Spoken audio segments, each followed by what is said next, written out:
mi hijo me envió un mensaje que decía: «Cambiamos todas las cerraduras. Ya no vives aquí». 68 años de vida. Y estas fueron las palabras que recibí del hijo que crié desde bebé. Le respondí: «Qué valiente de tu parte». 2 días después, Horacio recibió una llamada urgente de su abogado. «Tenemos un problema. Llama inmediatamente. Pero empecemos desde el principio, porque esta historia tiene muchas capas que ustedes necesitan conocer. Yo soy Benita, y durante 40 años he sido madre de Horacio. Lo adopté cuando apenas tenía 3 meses, abandonado en un orfanato, sin nadie que lo quisiera. Era un bebé enfermizo, con problemas respiratorios, que lloraba día y noche. Lolas, otros matrimonios que llegaban al orfanato lo veían y seguían de largo, buscando bebés más sanos, más perfectos. Pero yo lo vi y supe inmediatamente que era mi hijo. No importaba que estuviera divorciada, que apenas tuviera ingresos estables, que viviera en un departamento diminuto. Ese niño me necesitaba y yo lo necesitaba a él. Vendí todo lo que tenía de valor. Las joyas de mi madre, los pocos muebles buenos que había heredado. Incluso empeñé el anillo de compromiso de mi primer matrimonio. Todo para pagar los trámites de adopción, para comprar medicinas, para darle la vida que merecía. Trabajé 2 turnos durante años, limpiando oficinas de noche y cuidando ancianos de día. Mis manos se agrietaron de tanto frotar pisos. Mi espalda se dobló de tanto cargar peso, pero nunca me quejé. Cada peso que ganaba era para Horacio. Su comida, su ropa, sus medicinas, su educación. Cuando cumplió 15 años pude finalmente comprar una casa modesta pero nuestra, donde él pudiera tener su propio cuarto, donde pudiera invitar amigos, donde pudiera sentirse orgulloso de vivir. Trabajé 10 años más para pagar esa casa, sacrificando vacaciones, ropa nueva, salidas con amigas, todo por él.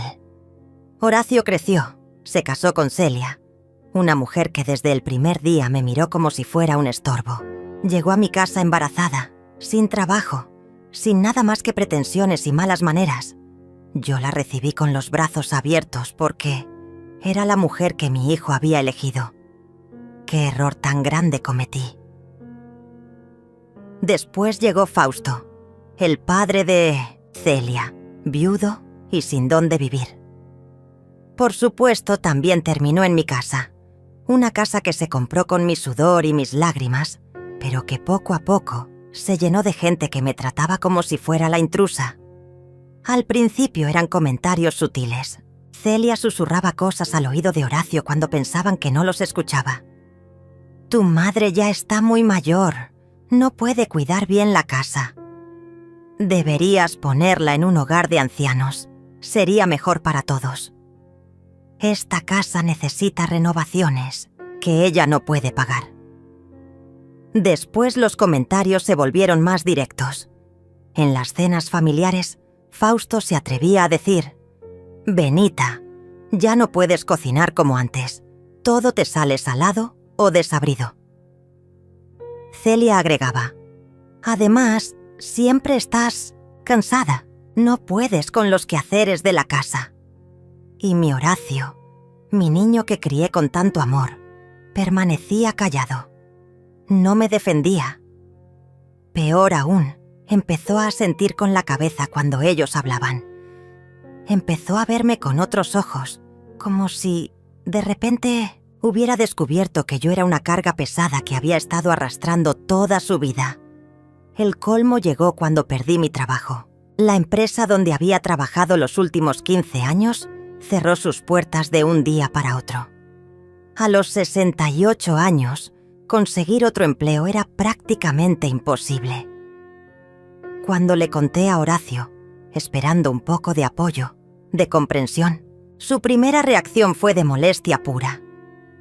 «¿Y ahora cómo vas a contribuir con los gastos de la casa?», me preguntó con un tono que jamás había usado conmigo. No puedes vivir aquí de gratis, mamá. Todos tenemos responsabilidades. Me quedé helada. ¿De gratis? ¿En mi propia casa? ¿Acaso había olvidado quién había pagado cada ladrillo de esas paredes? Ahí fue cuando empezó mi verdadero calvario. Después de esa conversación, el ambiente en la casa cambió por completo. Ya no era Benita, la madre que había dado su vida por su hijo. Ahora era la vieja que no trabaja y vive de gorra. Como escuché que Celia le decía por teléfono a una de sus amigas. Las humillaciones empezaron a llegar como lluvia constante. Horacio me asignó tareas domésticas específicas: lavar la ropa de todos, limpiar los 3 baños, cocinar para 4 personas, mantener el jardín impecable. Si no puedes contribuir con dinero, al menos haz algo útil. Me dijo con una frialdad que me atravesó el alma. Celia, por su parte, se convirtió en mi supervisora personal. Revisaba todo lo que yo hacía con lupa. Benita, esta camisa no quedó bien lavada. Tienes que lavarla otra vez. Benita, el baño huele mal. No lo limpiaste bien. Benita, la comida está horrible. No sé cómo pudiste arruinar algo tan simple. Y Fausto, ese hombre que llegó a mi casa sin un peso en el bolsillo, se sentía con el derecho de darme órdenes. Benita, tráeme el café más caliente. Benita, plancha mi camisa que tengo una cita. Benita, no hagas tanto ruido cuando limpies. Estoy viendo la televisión. Me convertí en la sirvienta de mi propia casa. Pero lo peor no eran las tareas domésticas. Lo peor era la crueldad psicológica que ejercían sobre mí día tras día. Horacio había aprendido a hablarme con el mismo desprecio que Celia. Ya no era mamá, era Benita a secas. Ya no me daba los buenos días. Apenas me dirigía la palabra si no era para darme alguna orden o queja.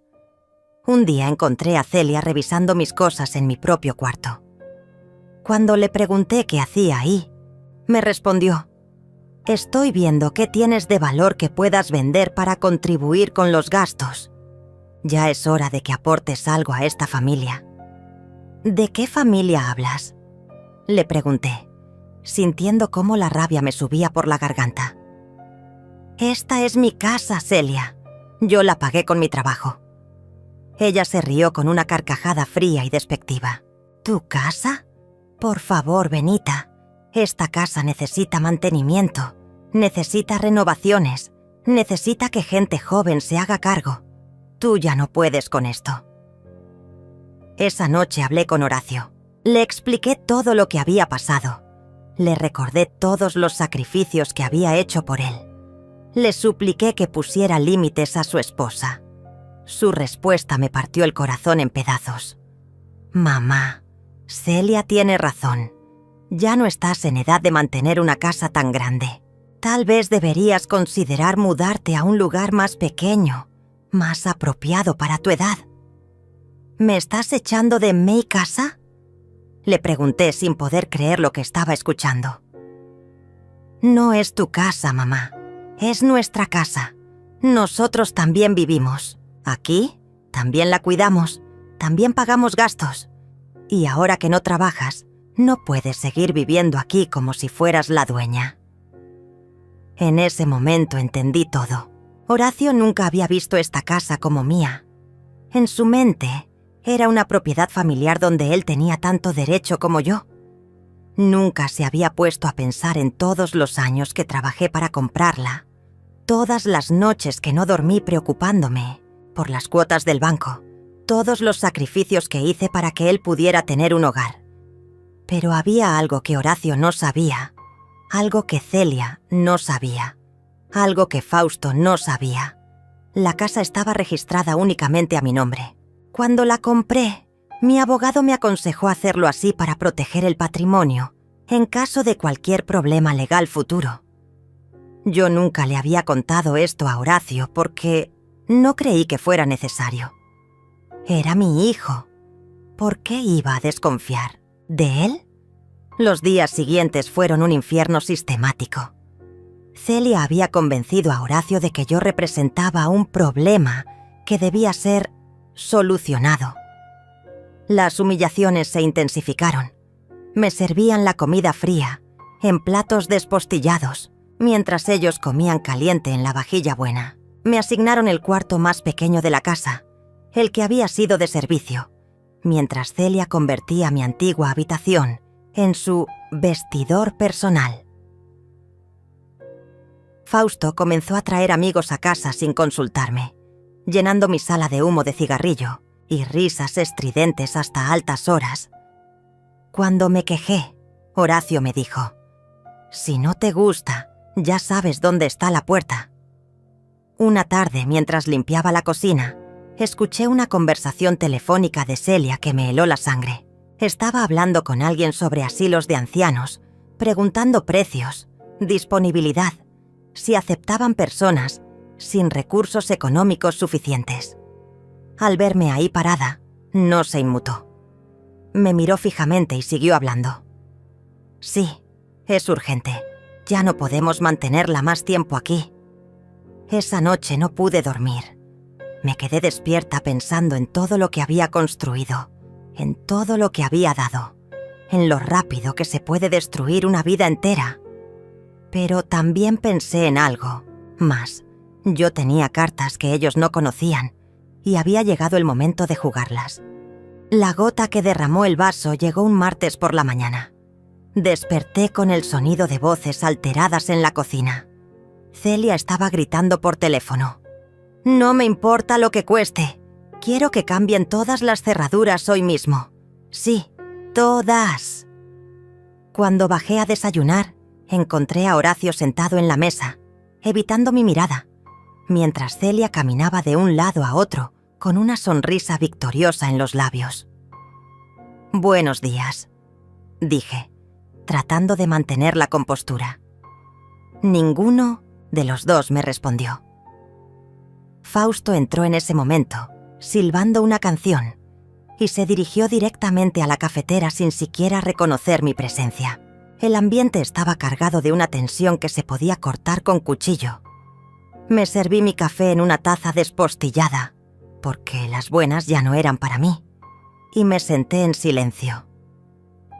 Fue entonces cuando Celia se acercó a la mesa, apoyó sus manos sobre ella y me miró con esos ojos fríos que había aprendido a temer. «Benita, necesitamos hablar contigo», comenzó con un tono falsamente dulce. «Horacio y yo hemos estado discutiendo tu situación y hemos llegado a una decisión». Horacio siguió sin levantar la vista de su plato. «Mi hijo, el niño que había consolado durante tantas pesadillas, que había llevado al hospital innumerables veces cuando se enfermaba, que había ayudado con las tareas escolares hasta altas horas. Ahora no podía ni siquiera mirarme a los ojos. Hemos decidido que ya no puedes seguir viviendo aquí», continuó Celia. «No es nada personal, pero necesitamos nuestro espacio. Somos una familia joven, tenemos planes, y francamente tus constantes quejas y tu actitud negativa están afectando la armonía del hogar». Sentí como si me hubieran golpeado en el estómago. ¿Mis quejas? ¿Mi actitud negativa?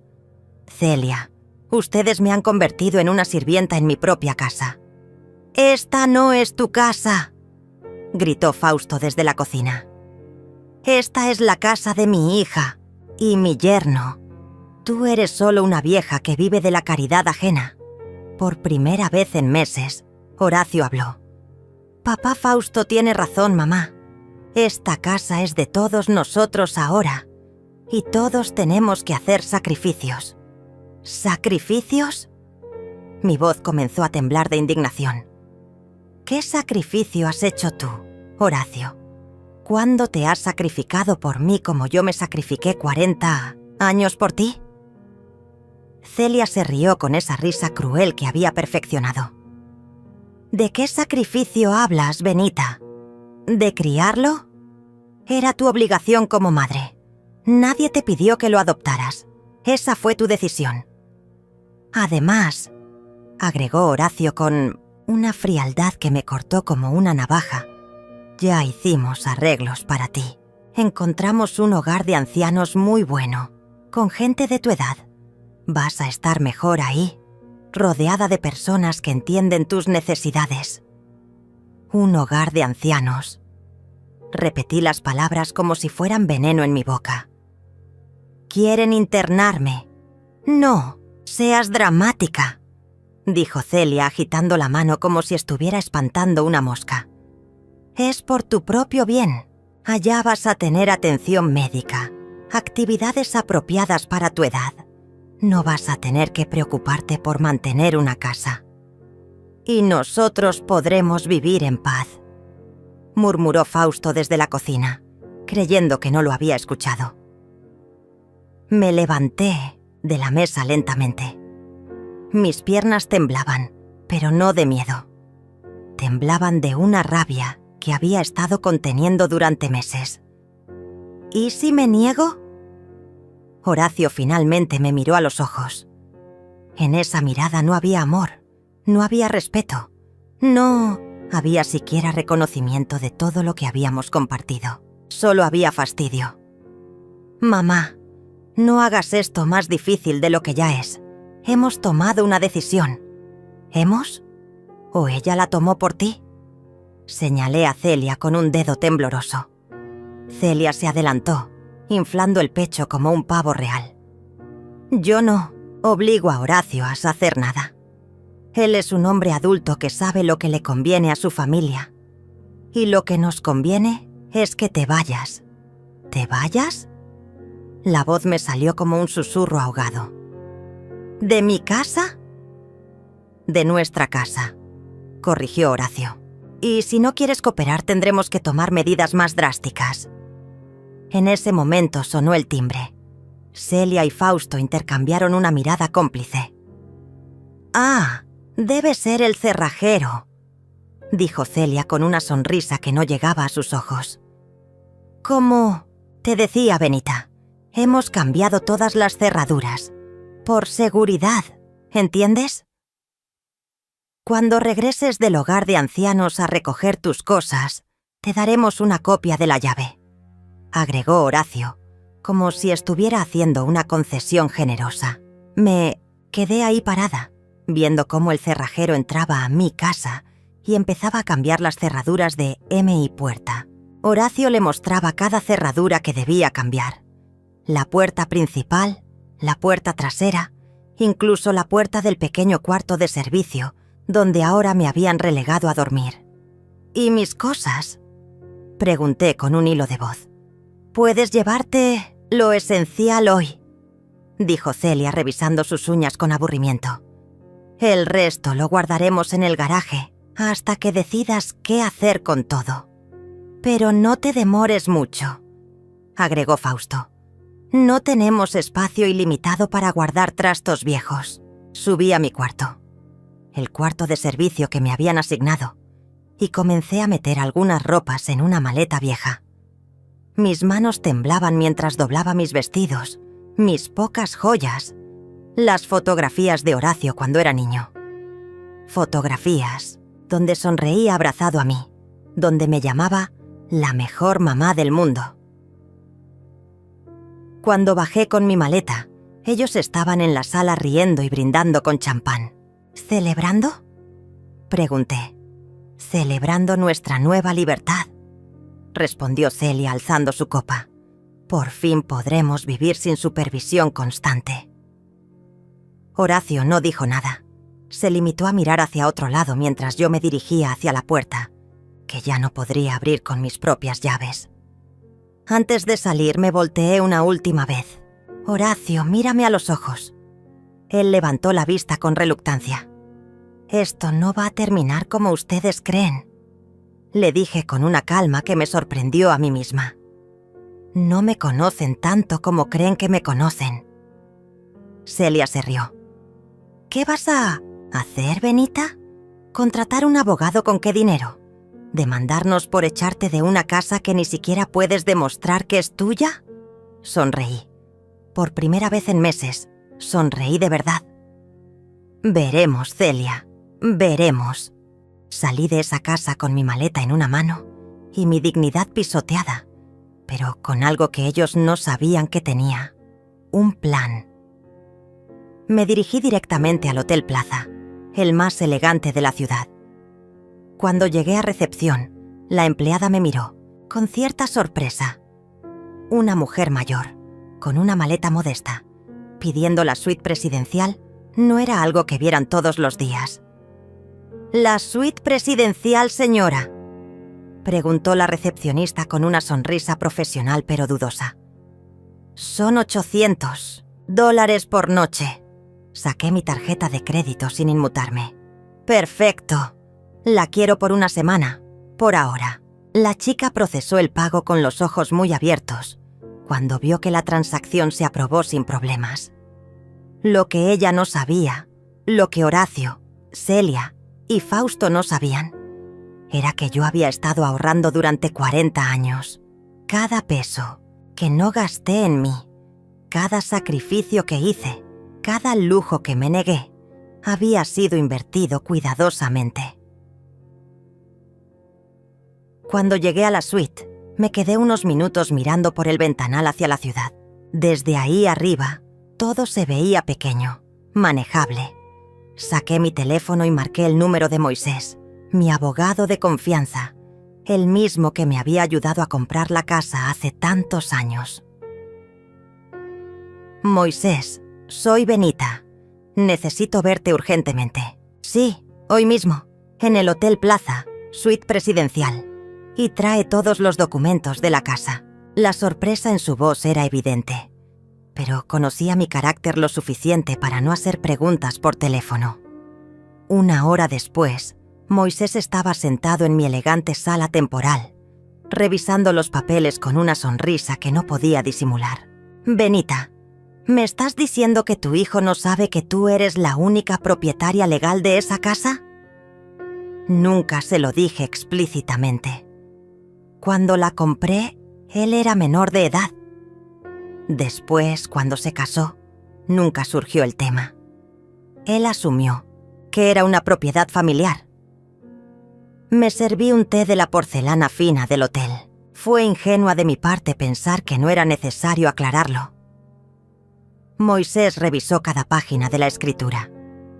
«Aquí está todo perfectamente claro. Benita Rodríguez, propietaria única y absoluta. Ellos no tienen ningún derecho legal sobre esa propiedad».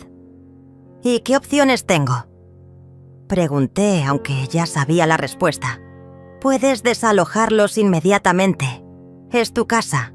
Ellos son ocupantes sin permiso legal. También puedes demandarlos por daños y perjuicios si han modificado algo de la propiedad sin tu consentimiento». Moisés hizo una pausa. «¿Cambiaron las cerraduras?». «Hoy mismo». «Perfecto. Eso es alteración ilegal de propiedad ajena. Puedes presentar cargos criminales si quieres». Sus ojos brillaban con la emoción de un abogado que sabía que tenía un caso ganado.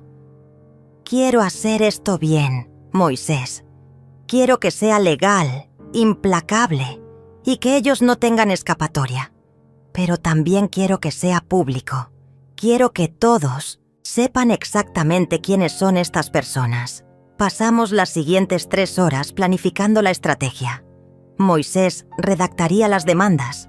Yo reuniría todas las pruebas de las humillaciones y el abuso emocional. Tenía mensajes de texto. Tenía grabaciones en mi teléfono de algunas de las conversaciones más crueles. Tenía fotografías de cómo habían reorganizado mi casa sin mi permiso. Esa noche, desde la comodidad de mi suite, escribí en mi diario todo lo que había pasado. Cada humillación, cada desprecio, cada momento en que me habían hecho sentir invisible en mi propia casa.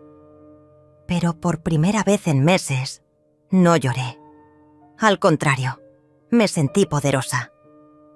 Al día siguiente, mientras desayunaba, huevos Benedict y café colombiano en el servicio a la habitación, recibí un mensaje de Horacio. «Mamá, espero que entiendas que lo que hicimos fue por tu bien. Cuando estés lista para recoger tus cosas, avísanos». Le respondí.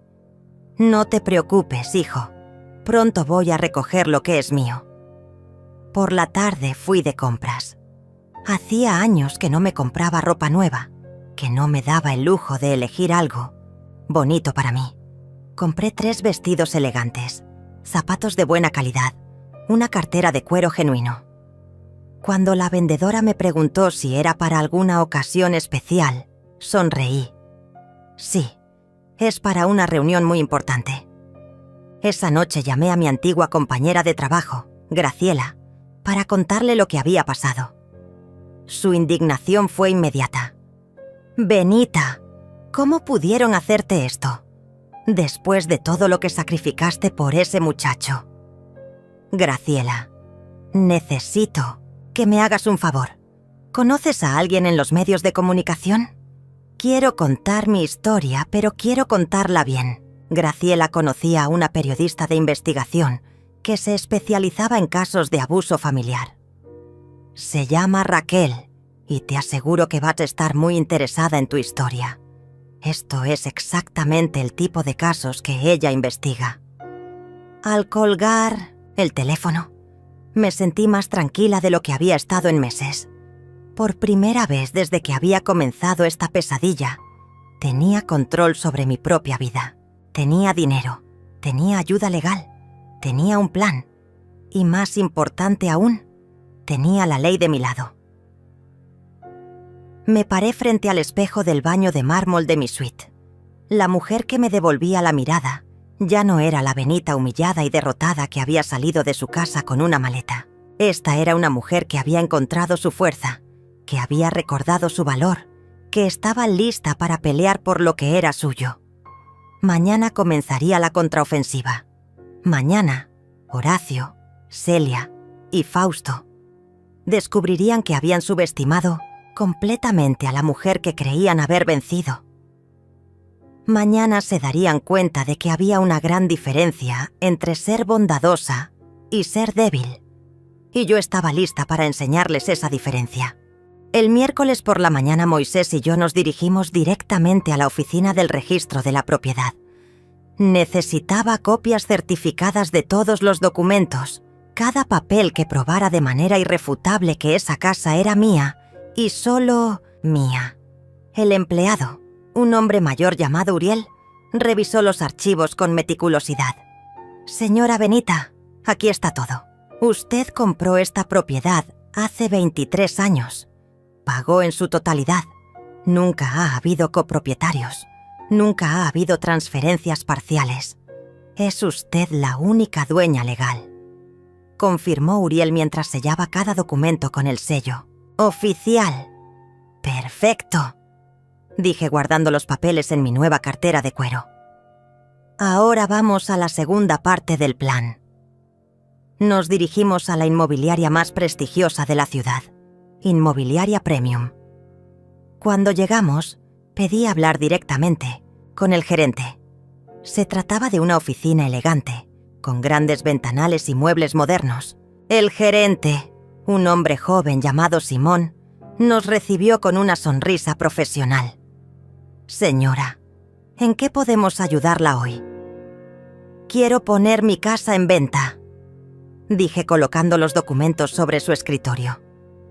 «Es una propiedad de 4 habitaciones, completamente pagada, en excelente ubicación». Simón revisó los papeles y sus ojos se iluminaron al ver el valor estimado de la propiedad. «Es una casa hermosa, señora Benita. Podríamos conseguir un excelente precio por ella. ¿Cuándo podríamos hacer la evaluación?» «Hoy mismo. Pero hay un pequeño detalle que debo mencionarle». Me acomodé en la silla con la tranquilidad de quien tiene todas las cartas en la mano. «Actualmente hay ocupantes ilegales en la propiedad, personas que cambiaron las cerraduras sin mi autorización y que se niegan a salir». La expresión de Simón cambió. «¿Ocupantes ilegales? ¿Eso podría complicar la venta?» «No se preocupe», intervino Moisés mostrando otros documentos. «Ya iniciamos el proceso legal de desalojo. En 72 horas máximo, la propiedad estará libre». «Perfecto, entonces. ¿A qué hora podríamos ir a evaluar la propiedad?» Miré mi reloj. Eran las 10 de la mañana. ¿Qué tal a las 2 de la tarde? Creo que será el momento perfecto. Simón anotó la cita en su agenda. Estaremos ahí a las 2 en punto, señora Benita. Cuando salimos de la inmobiliaria, Moisés me miró con admiración. Benita, ¿estás segura de que quieres vender la casa? Es tu hogar. Moisés, esa casa dejó de ser mi hogar el día que me trataron como una intrusa. Ahora es solo una propiedad que vale mucho dinero. Y ese dinero me va a servir para construir una vida nueva, lejos de gente que no me valora. Regresamos al hotel donde me esperaba Raquel, la periodista que Graciela había contactado. Era una mujer de unos 40 años, con una grabadora digital y una libreta llena de notas. Nos sentamos en la elegante sala de mi suite, mientras ella preparaba sus equipos. Señora Benita, su historia es impactante. Un hijo adoptivo que echa a su madre de la casa que ella pagó. Esto va a resonar con muchas personas. Raquel encendió la grabadora. ¿Podría contarme todo desde el principio? Durante 2 horas le conté cada detalle. La adopción de Horacio, los sacrificios que hice, los años de trabajo duro, la llegada de Celia y Fausto, las humillaciones progresivas y finalmente el desalojo de mi propia casa. Raquel tomaba notas furiosamente, haciendo preguntas específicas, pidiendo fechas exactas. ¿Tiene pruebas de todo esto?, preguntó cuando terminé mi relato. Saqué mi teléfono y le mostré los mensajes de texto, las grabaciones de audio, las fotografías de cómo habían reorganizado mi casa. Sus ojos se abrían más con cada evidencia que le presentaba. «Esto es oro periodístico», murmuró mientras revisaba todo. «Estaría dispuesta a que publiquemos esta historia. Va a tener mucho impacto mediático. Por eso estoy aquí, Raquel. Quiero que todo el mundo sepa quiénes son estas personas realmente». A la 1:30 me cambié y me puse uno de mis vestidos nuevos. Elegí el azul marino, elegante pero no ostentoso, perfecto para lo que tenía planeado.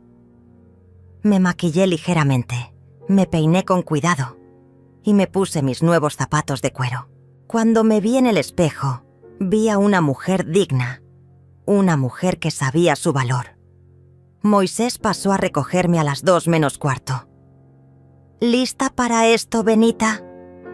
Más que lista. Es hora de que vean con quién se metieron.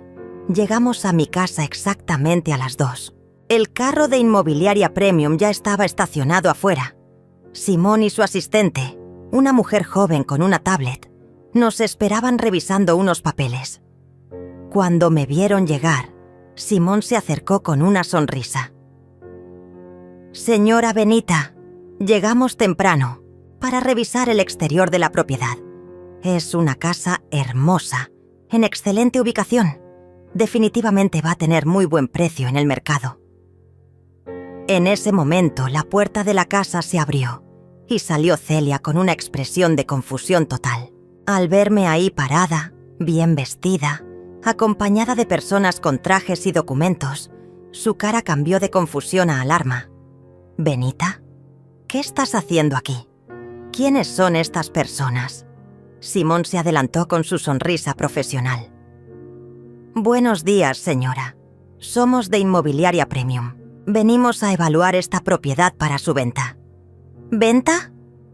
Celia se puso pálida. «Debe haber algún error. Esta casa no está en venta. Nosotros vivimos aquí». «No hay ningún error», dije con una calma que me sorprendió a mí misma.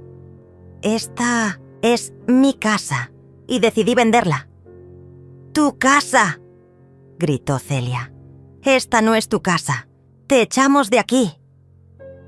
Moisés sacó los documentos legales. «Señora, esta propiedad pertenece legalmente y en su totalidad a la señora Benita Rodríguez. Ustedes no tienen ningún derecho sobre ella». En ese momento aparecieron Horacio y Fausto, alertados por los gritos de Celia. Cuando Horacio me vio, Su cara se descompuso completamente. «Mamá, ¿qué está pasando aquí?» «Lo que está pasando, Horacio, es que decidí vender mi casa. La casa que pagué con mi trabajo, que está registrada únicamente a mi nombre y de la cual ustedes me echaron ayer. Simón, completamente profesional a pesar de la tensión, continuó con su trabajo. ¿Podríamos entrar a evaluar el interior de la propiedad, señora Benita?» «No pueden entrar», gritó Fausto interponiéndose en la puerta. «Esta gente no tiene derecho a entrar en nuestra casa». Moisés sacó otro documento de su maletín. «Señor, tengo aquí una orden judicial que permite a la propietaria legal acceso inmediato a su propiedad.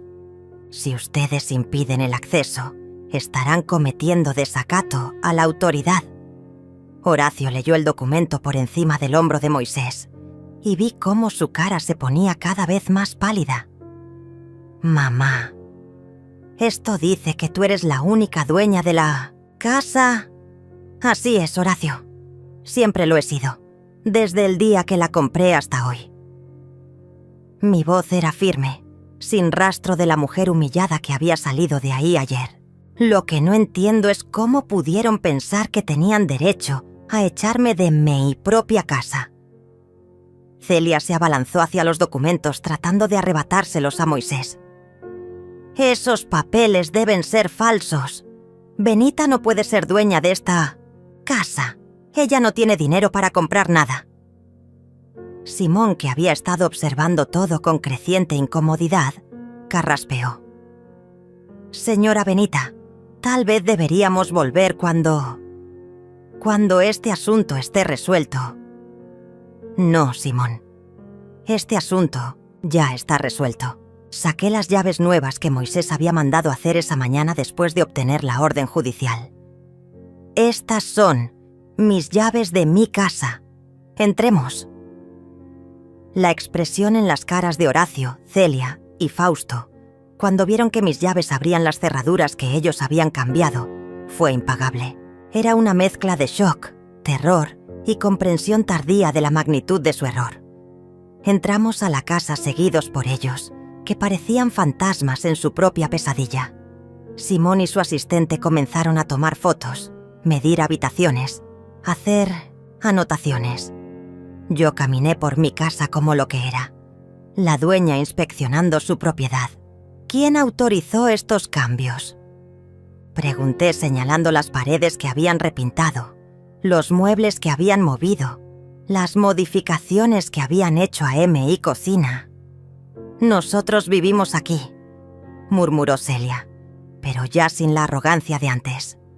«Teníamos derecho a hacer mejoras». «Ustedes no viven aquí», la corregí. «Ustedes han estado ocupando ilegalmente una propiedad ajena, y estas modificaciones las hicieron sin autorización del propietario legal, lo cual constituye daño a propiedad ajena». Moisés tomaba fotos de cada cambio no autorizado. «Señora Benita, esto suma varios miles de dólares en daños. Podemos incluirlo en la demanda». «¿Demanda?». La voz de Horacio era apenas un susurro. «Por supuesto, hijo. Ocupación ilegal, cambio no autorizado de cerraduras, daños a propiedad ajena, abuso psicológico». ¿Pensaste que esto iba a quedar así nomás? Simón terminó su evaluación y se acercó a mí con una sonrisa. «Señora Benita, es una propiedad excelente. Con las mejoras que han hecho, podríamos venderla por casi $300,000. Es una casa muy cotizada en este barrio». $300,000, exclamó Fausto. «Esa casa no vale tanto dinero». «Se equivoca, señor», respondió Simón consultando su tablet.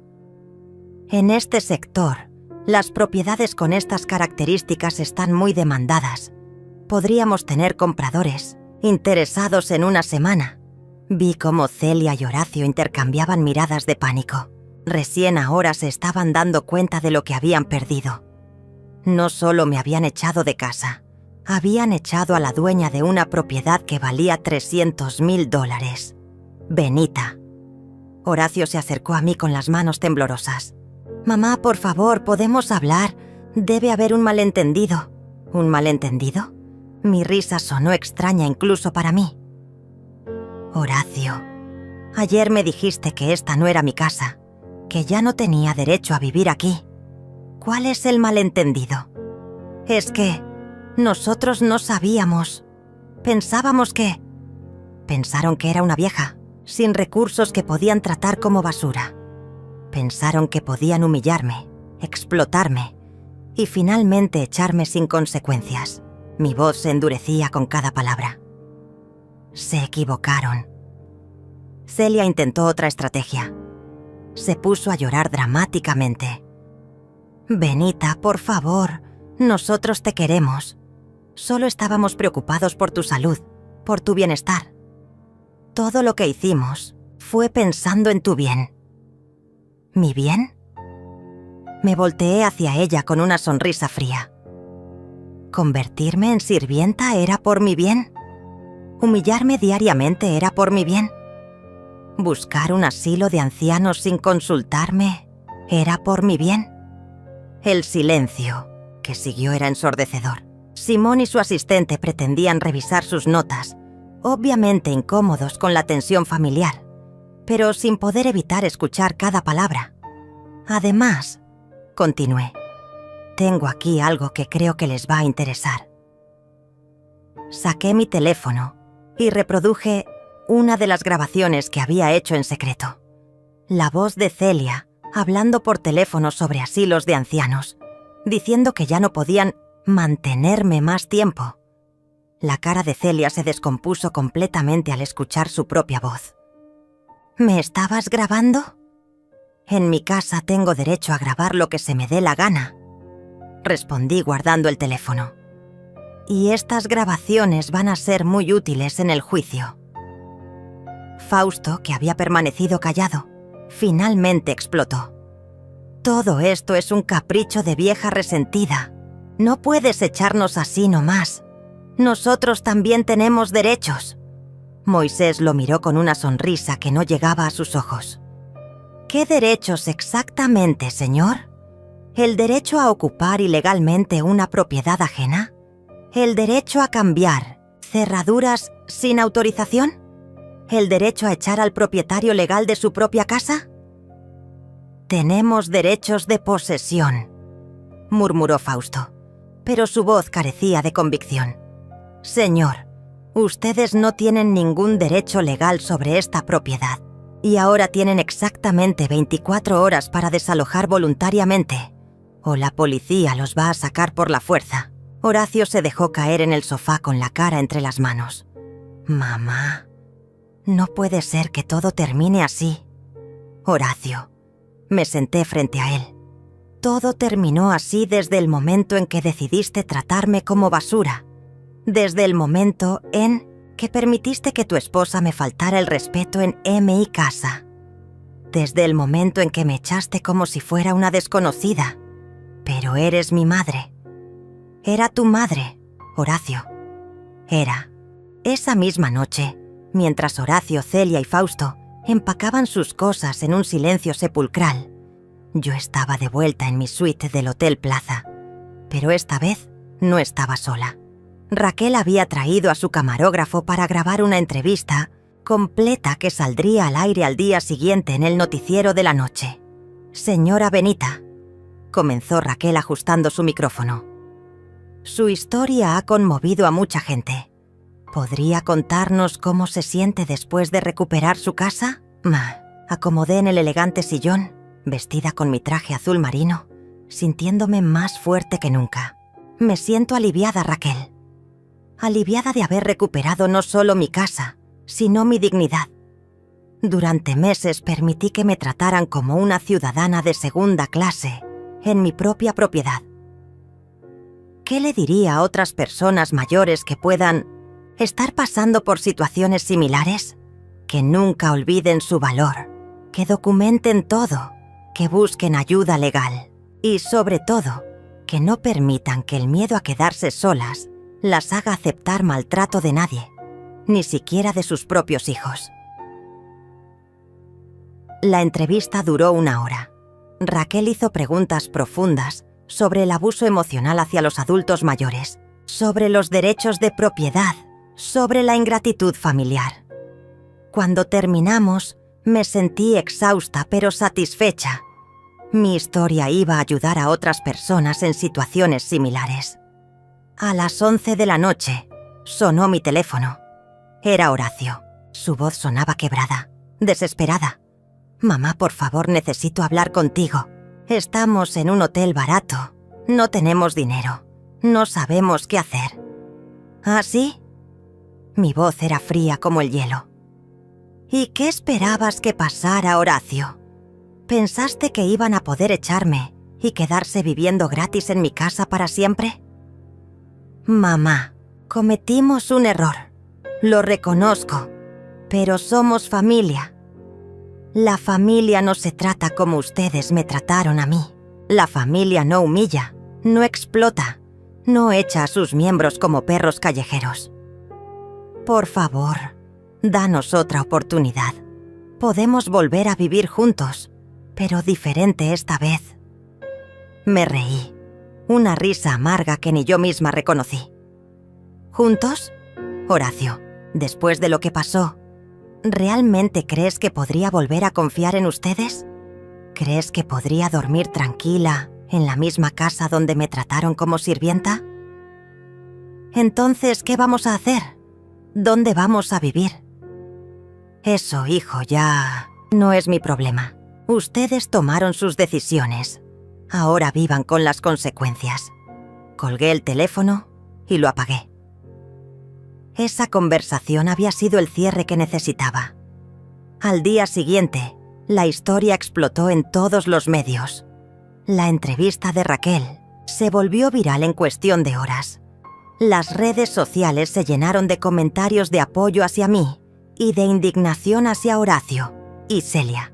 Hashtags como «Te justicia para Benita» y «Arno respeta a los mayores» se volvieron tendencia.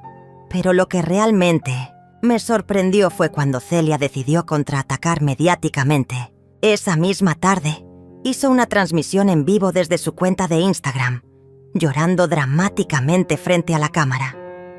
«Gente, por favor, escúchenme», sollozaba Celia con los ojos rojos.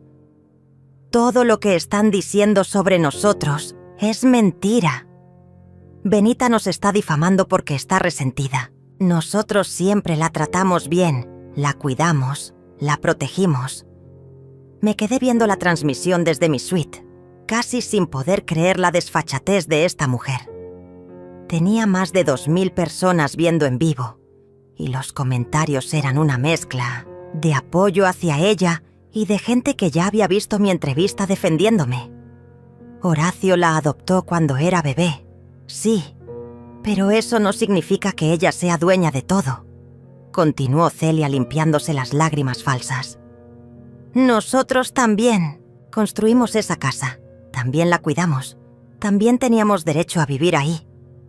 En ese momento decidí intervenir. Abrí mi propia cuenta de Instagram, que había creado esa misma mañana con ayuda del asistente del hotel, y entré a su transmisión en vivo. «Hola, Celia», escribí en los comentarios. «Soy Benita. Veo que estás contando tu versión de la historia». Los comentarios explotaron cuando la gente se dio cuenta de que yo estaba ahí. Celia se puso pálida al ver mi nombre en la pantalla. «¿Podrías explicar por qué dijiste por teléfono que ya no podían mantenerme más tiempo?», escribí. «Tengo la grabación por si se te olvidó». Celia tartamudeó frente a la cámara. Estaba preocupada por tu salud. Y ¿podrías explicar por qué me asignaste el cuarto de servicio mientras tú convertías MI habitación en tu vestidor?» Los comentarios ahora eran una avalancha de gente pidiendo respuestas.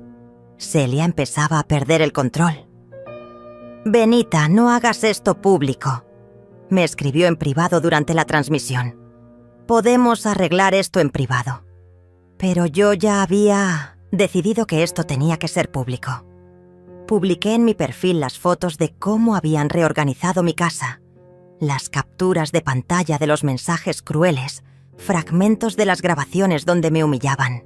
Esta es la verdad, escribí en mi publicación. Durante meses me convirtieron en sirvienta en mi propia casa. Me asignaron tareas domésticas, me hablaban con desprecio, me hicieron sentir como una carga. Y cuando perdí mi trabajo, su primera reacción fue echarme. En menos de 2 horas, mi publicación tenía miles de compartidos y comentarios de apoyo. La transmisión de Celia se había convertido en un desastre total, con la mayoría de los comentarios criticándola duramente. Pero el golpe final llegó cuando Horacio decidió hacer su propia transmisión para defenderse. Apareció en cámara visiblemente nervioso, en lo que parecía ser el cuarto barato del hotel donde se estaban quedando. Yo solo quiero aclarar que mi mamá nos está pintando como monstruos, pero nosotros la queríamos, comenzó Horacio. Tal vez cometimos errores, pero nunca fue nuestra intención lastimarla. Fue entonces cuando decidí hacer mi propia transmisión en vivo. Con ayuda de Raquel, que se había quedado conmigo para documentar todo el proceso, inicié mi propio live desde la elegante sala de mi suite. Buenas tardes. Comencé con una calma que contrastaba dramáticamente con el nerviosismo de Horacio. Veo que mi hijo está tratando de limpiar su imagen después de echarme de mi propia casa. En 5 minutos tenía más de 10.000 personas viendo. La diferencia entre mi entorno elegante y el cuarto miserable desde donde transmitía Horacio era evidente para todos. Horacio dice que me querían, continué. ¿Es amor convertir a tu madre adoptiva en sirvienta? ¿Es amor echar de su casa a la mujer que trabajó 40 años para criarte? Los comentarios eran una avalancha de apoyo hacia mí. Gente compartiendo sus propias historias de ingratitud familiar, personas mayores que se sentían identificadas con mi situación, familias enteras expresando su indignación. Pero lo que selló el destino de Horacio fue cuando alguien en los comentarios preguntó: ¿es verdad que Horacio no sabía que la casa era de su madre? Sonreí a la cámara.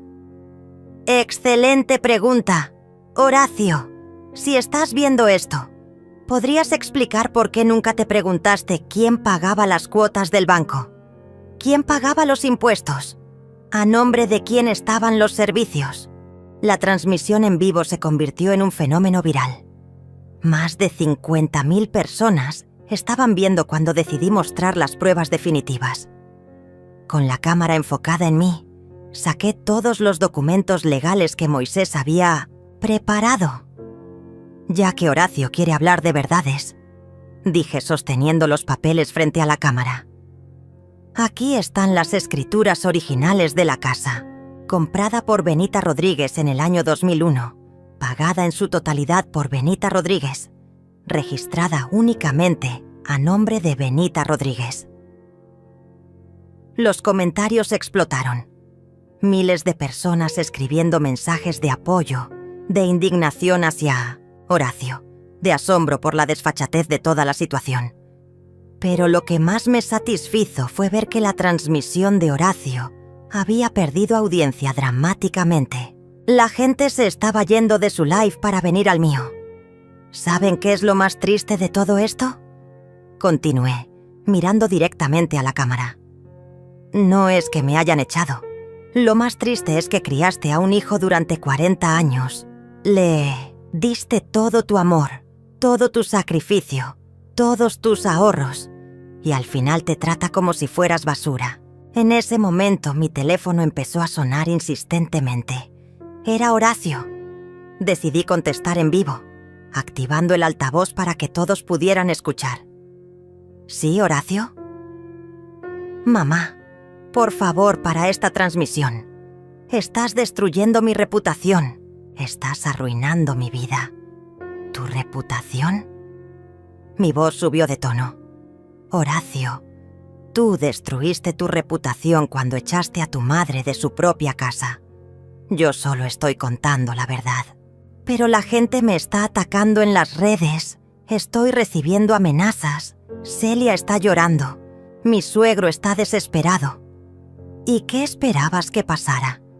¿Pensaste que ibas a poder humillar públicamente a tu madre y que no iba a haber consecuencias? Los comentarios del live eran brutales contra Horacio. La gente estaba furiosa, compartiendo la transmisión, etiquetando a sus contactos para que vieran lo que estaba pasando. Mamá, yo te doy la razón. Cometimos errores, pero esto ya es demasiado. Por favor, perdónanos. ¿Perdón? Me reí con amargura. Horacio, ¿me pediste perdón cuando me convertiste en tu sirvienta personal? ¿Me pediste perdón cuando permitiste que tu esposa revisara mis cosas íntimas? ¿Me pediste perdón cuando me echaste como a un perro callejero? Nosotros. No, Horacio. El tiempo del perdón se acabó.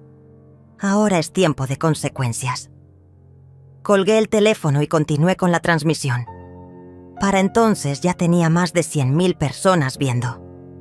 La historia se había vuelto viral no solo en mi país, sino internacionalmente. ¿Saben qué me da más tristeza? Pregunté a la audiencia. Que hay miles de adultos mayores pasando por situaciones similares. Hijos ingratos que se aprovechan de sus padres, que los explotan, que los hacen sentir como cargas. Esta no es solo mi historia. Esta es la historia de miles de personas mayores que son maltratadas por sus propias familias.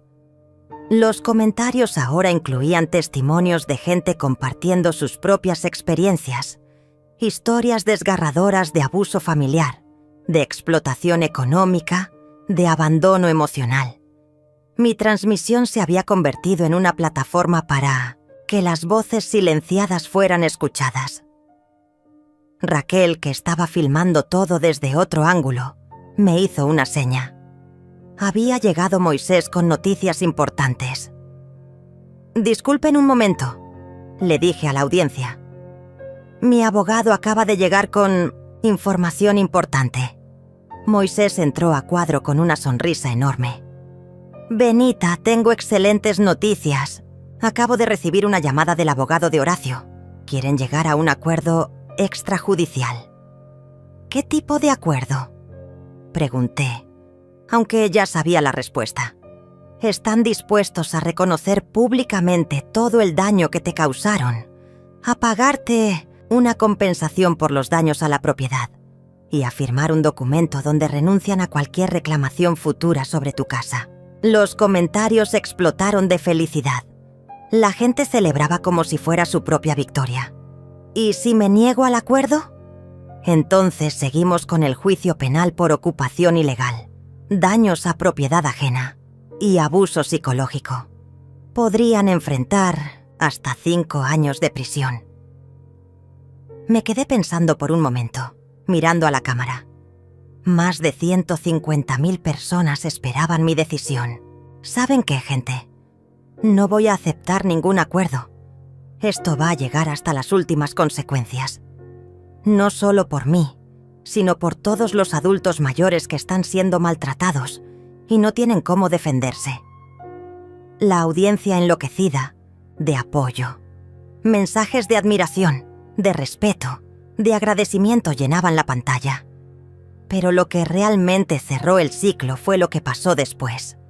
Al día siguiente, Horacio hizo una última transmisión desesperada, pero esta vez desde la calle. Al parecer, no habían podido pagar ni siquiera el hotel barato donde se estaban quedando. «Por favor», suplicaba a la cámara con los ojos llorosos. «Necesito que entiendan que mi mamá nos está destruyendo. Estamos en la calle, no tenemos dinero. No tenemos dónde ir». Pero ya era demasiado tarde. La opinión pública se había volcado completamente contra él. Los comentarios en su transmisión eran despiadados. Gente recordándole cómo había tratado a su madre, comparando su situación actual con lo que me había hecho vivir a mí. Lo más impactante fue cuando alguien, en los comentarios, escribió: Ahora sabes lo que se siente ser echado de tu casa, ¿verdad, Horacio? Esa noche, desde mi suite, publiqué mi mensaje final sobre el tema. Quiero que quede claro que yo no destruí la vida de Horacio. Él destruyó la suya propia con sus decisiones. Yo simplemente ejercí mis derechos legales y conté la verdad. Si la verdad los destruyó, es porque sus acciones eran destructibles. La publicación tuvo 500.000 de interacciones en 12 horas, pero más importante que los números, empezaron a llegarme mensajes privados de personas agradeciendo por haber hablado, de adultos mayores que habían decidido defenderse de situaciones similares, de familias que habían reflexionado sobre cómo trataban a sus padres y abuelos. Mi historia había trascendido lo personal. Se había convertido en un movimiento de dignidad para los adultos mayores, en un ejemplo de que nunca es tarde para defenderse, en una lección de que las acciones tienen consecuencias. Y mientras veía las luces de la ciudad desde mi ventana, supe que había hecho lo correcto. No solo había recuperado mi casa y mi dignidad, había encontrado mi propósito. 6 meses después, estaba sentada en la terraza de mi nueva casa, una hermosa propiedad con vista al mar que había comprado con el dinero de la venta. La casa anterior se vendió por $320,000, más de lo que Simón había estimado inicialmente. Con ese dinero no solo me compré esta nueva casa, sino que también invertí en un pequeño negocio y doné una parte significativa a organizaciones que protegen los derechos de los adultos mayores. El juicio había terminado. Hacía 3 meses. Horacio, Celia y Fausto fueron declarados culpables de ocupación ilegal y daños a propiedad ajena. Recibieron sentencias de prisión en suspenso y una multa considerable que, por supuesto, no pudieron pagar. Además, quedaron con antecedentes, penales que les han dificultado enormemente conseguir trabajo o alquilar una vivienda decente. Mi historia se había convertido en un documental que se transmitía en varios países. Raquel había ganado un premio de periodismo por su cobertura del caso, y yo me había convertido, sin buscarla, en una activista por los derechos de las personas mayores. Recibía invitaciones para dar charlas, participar en conferencias y asesorar a otras personas en situaciones similares. Pero lo más satisfactorio no eran los reconocimientos externos, era la paz que había encontrado. Por primera vez en años, despertaba cada mañana sin nudos en el estómago, sin miedo a las humillaciones, sin la constante sensación de caminar en terreno minado. Mi nueva casa era exactamente como la había soñado siempre, luminosa, con un jardín pequeño pero hermoso, y sobre todo, mía en todos los sentidos. Aquí no había nadie que me tratara como sirvienta, nadie que revisara mis cosas, nadie que me hiciera sentir como una intrusa en mi propio hogar. Graciela venía a visitarme regularmente. Habíamos retomado nuestra amistad después de años de que Celia me había prohibido recibir visitas porque alteraban la paz del hogar. Ahora tomábamos té en mi terraza, reíamos como cuando éramos jóvenes, y yo podía ser yo misma sin pedir permiso a nadie. Hace un mes recibí una carta. Era de Horacio. Una carta larga, llena de disculpas, de arrepentimiento, de súplicas, para que le diera otra oportunidad. Decía que había entendido el daño que me había causado, que Celia lo había manipulado, que se había dado cuenta de todo lo que yo había sacrificado por él. Leí la carta completa, la releí y después la guardé en un cajón. No con rabia, no con dolor, simplemente la guardé. Porque había aprendido que el perdón no significa necesariamente reconciliación. Había aprendido que amar a alguien no significa permitir que te destruya. Había aprendido que a veces, alejarse es el acto más amoroso que puedes hacer, tanto para ti como para la otra persona. Ayer recibí una llamada de una mujer llamada Rosa, de 72 años, que había visto mi documental. Me contó que sus hijos la habían estado presionando para que firmara la casa a su nombre, que la trataban cada vez peor, que se sentía atrapada y sin opciones. Le di el teléfono de Moisés y le dije algo que ahora repito en todas mis charlas. Nunca es demasiado tarde para defenderte. Nunca eres demasiado vieja para valer. Esta mañana, mientras regaba mis plantas y escuchaba el sonido del mar, reflexioné sobre todo lo que había pasado. ¿Me arrepentía de haber adoptado a Horacio? No.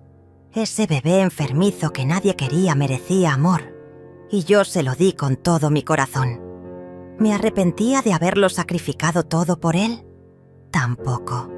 En su momento esas decisiones nacieron del amor genuino. ¿Me arrepentía de haber tomado medidas drásticas cuando me faltaron el respeto? Para nada. De hecho, era lo único de todo este proceso de lo que me sentía completamente orgullosa, porque había aprendido la lección más importante de mi vida. La bondad nunca debe practicarse a costa de la autodestrucción. Ser buena persona no significa ser el tapete emocional de nadie, ni siquiera de tus propios hijos. Amar no significa permitir el abuso. Perdonar no significa olvidar las lecciones aprendidas. A mis 68 años, había descubierto que era posible reinventarse completamente, que era posible construir una vida nueva sobre las cenizas de la anterior, que era posible encontrar la felicidad después de la traición más profunda. Mi teléfono sonó. Era Moisés, contándome sobre otro caso similar al mío. Una señora de 75 años que necesitaba ayuda legal contra hijos abusivos. ¿Podrías hablar con ella, Benita? Tu historia le daría esperanza. Por supuesto, respondí sin dudar, porque ahora tenía un propósito más grande que mi propia historia. Tenía la responsabilidad de usar mi experiencia para ayudar a otros. Mientras colgaba el teléfono, miré mi reflejo en el cristal de la ventana. La mujer que me devolvía la mirada ya no era la Benita quebrada que había salido de su casa con una maleta 6 meses atrás. Esta era una mujer que había encontrado su fuerza, que había recuperado su dignidad, que había aprendido que nunca es demasiado tarde para escribir un nuevo capítulo en tu propia historia. El sol se estaba poniendo sobre el mar, pintando el cielo de colores dorados y rosados. Era hermoso, era pacífico y era mío, completamente mío. No me arrepiento de nada. Solo lamento no haber comprendido antes que la bondad nunca debe practicarse a costa de la autodestrucción. Pero no importa, al final aprendí la lección y al final gané.